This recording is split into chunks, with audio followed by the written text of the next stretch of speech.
ये तो शीर्ष नेतृत्व का निर्णय था। क्योंकि पहले तो यहाँ था नहीं कि कौन लड़ेगा, तब तक था नहीं।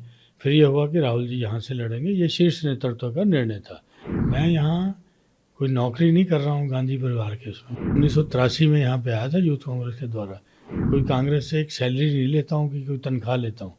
गांधी परिवार का क्योंकि ये ट्रेडिशन है कि जब भी एक सदस्य लड़ता है तो दूसरा उसको लड़वाता है।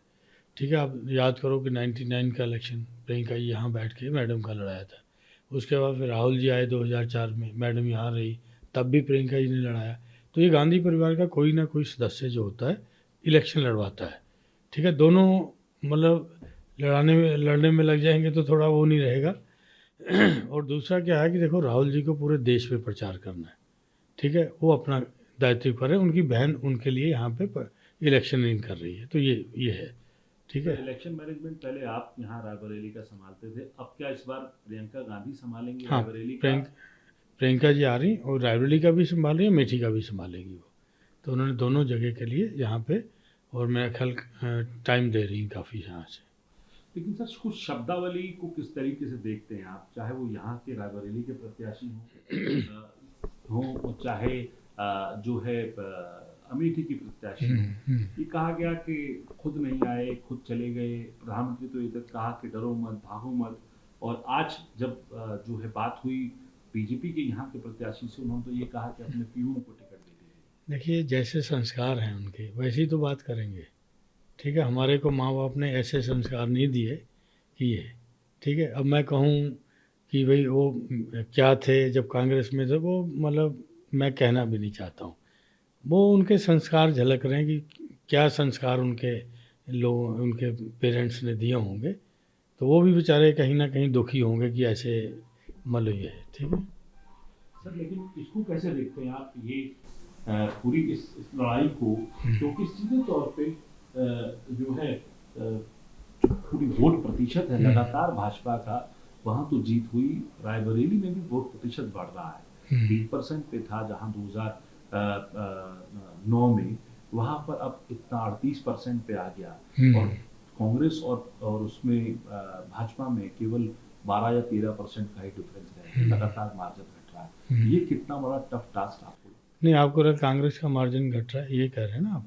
नहीं, मैंने मेरा ये कहने का है, कांग्रेस का घट रहा है, लेकिन ये तो है ही चिंता की विषय, लेकिन बीजेपी का भी ग्राफ बढ़ रहा है। नहीं, देखिए क्या है ना कि बीजेपी का जो तंत्र है वो सारा मीडिया के थ्रू चलता है।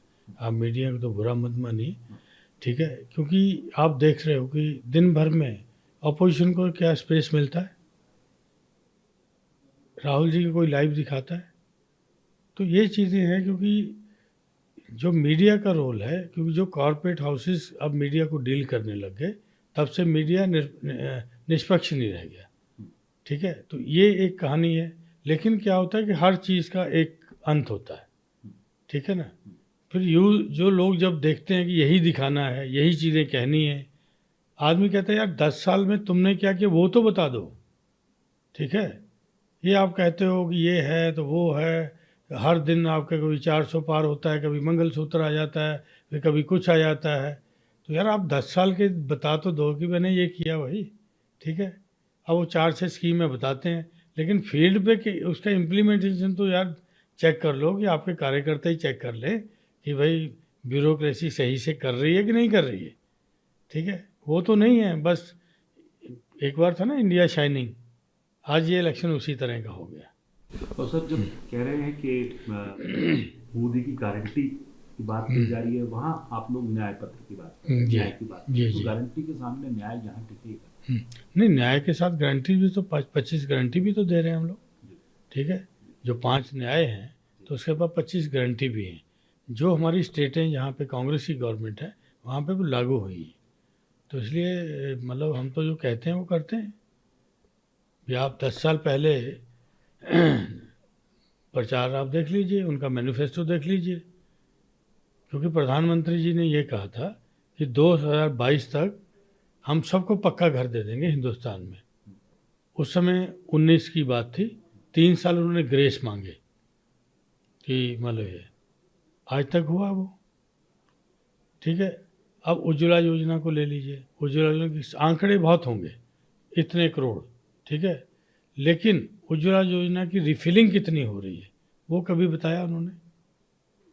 क्योंकि हमारे यहाँ तो क्योंकि गैस एजेंसी के 2-4 लोग हैं जिनको हमारे टाइम पे गैस एजेंसियाँ मिली थी, तो हमसे उनसे पूछते हैं कि यार अब आप लोगों का तो काम बहुत बढ़ गया होगा कि उज्ज्वला का पेनिट्रेशन इतना हो गया। तो उसने रजिस्टर रख दिया मेरे सामने कि बोले कि भाई साहब ये बता दीजिए कि इसके बारे में मतलब क्या है। तो कह रहा हम तो बड़े रिच हो जाते हैं कि अगर ये होता है। लेकिन क्या होता है ना, अब इनके बदायूं में शायद था, या मैं सही हूँ तो बदायूं की बात ही है, वहाँ पे इनके वो हो रहा था कि वो मकान की चाबियाँ दी जा रही थी। तो एक पत्रकार ने पूछ लिया कि इसमें कुछ देना तो नहीं पड़ा? हाँ भैया 30,000 देना पड़ा। ठीक है, तो उसने तो प्रधानमंत्री लॉन्च कर रहे थे उसको। ठीक है, तो ये चीज़ें देखो, गवर्नमेंट कोई भी आती है विकास करती है, सबको करना भी चाहिए, लेकिन ये देखना चाहिए कि उन स्कीमों का एंड यूज़र तक फ़ायदा पहुंचता है कि नहीं पहुंचता है। आज यहाँ किसान को सम्मान निधि दी जाती है, अच्छी बात है, 6,000 किसान पाता है, लेकिन आपने जो उसकी 60,000 की फसल चरा दिया, जो आवारा पशुओं को तो आपने कोई इलाज नहीं किया। ठीक है, लेकिन आपने 6,000 दे के उनको सोचा कि किसान खुश हो जाएगा। ठीक है, खुश भी होते होंगे, मैं नहीं कहता हूँ, लेकिन ये है कि उनकी जो बेसिक समस्या है, उनकी समस्या है खाद की, उनकी समस्या इरिगेशन की, उसके ऊपर तो आप नहीं कर रहे।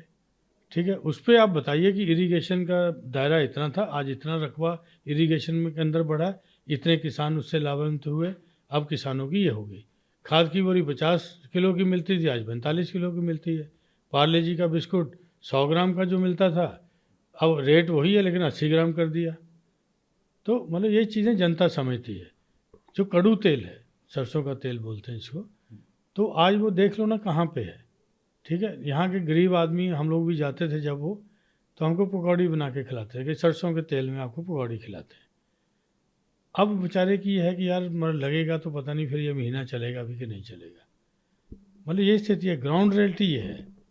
ठीक है ना, वो चीज़ों को समझनी चाहिए कि गवर्नमेंट के पास बहुत अख्तियार होते हैं लेकिन ये आत्ममुग्ध हैं कि ये कर दिया, अब इसका ये हो गया, बेनिफिशरीज गिन रहे हैं। लेकिन बेनिफिशरीज गिनने का ये भी तो देखिए कि उस बेनिफिशरी का रेट कितना कर दिया, वो कर पा रहा है कि नहीं कर पा रहा। सर, आप बड़े रणनीतिकार भी हैं। जो अगर हम रायबरेली, और रणनीति रही कि अमेठी से ना लड़के जब राहुल जी ने रायबरेली को चुना और अपना लोकसभा क्षेत्र पिछली बार जहाँ से लड़े थे वो चेंज किया, क्योंकि सवाल जो है यहीं से उठाने शुरू कर दिए हैं बीजेपी कि लोकसभा क्षेत्र चेंज कर लिया और पहले गए अमेठी से वायनाड और वायनाड से यहाँ आ गए। तो इस पर क्या कहेंगे आप? नहीं देखिए, हम लोग, क्योंकि ये तो शीर्ष नेतृत्व का निर्णय था पहले तो यहाँ था नहीं कि कौन लड़ेगा, तब तक था नहीं, फिर ये हुआ कि राहुल जी यहाँ से लड़ेंगे, ये शीर्ष नेतृत्व का निर्णय था। मतलब ये है कि अब स्मृति ईरानी को मैं भी हराऊंगा, बड़ी बात बोल रहा हूँ मैं, और इनकी कृपा से हराऊंगा। ठीक है, मैं यहाँ कोई नौकरी नहीं कर रहा हूँ गांधी परिवार के उसमें, मैं पॉलिटिशियन हूँ। मैं यूथ कांग्रेस से 1983 में यहाँ पे आया था, यूथ कांग्रेस के द्वारा चुन के। ठीक है, कोई कांग्रेस से एक सैलरी नहीं लेता हूँ कि कोई तनख्वाह लेता हूँ, शुद्ध रूप से पॉलिटिशियन हूँ। ठीक है, जो लोग कहते हैं कि ये वो, इनसे बड़ी शायद अब नहीं होगी बड़ी, लेकिन जब मैं आया था इनसे बहुत बड़ी हैसियत में रखता था तब। ठीक है, क्योंकि जिसको जैसे संस्कार मिलते हैं वो वैसा ही संस्कार वो प्रदर्शित होते हैं। ठीक है, कोई फ़ोटो निकाल लीजिए एक बार 2000 पिछले इलेक्शन की, आपको पता लग जाएगा क्या था।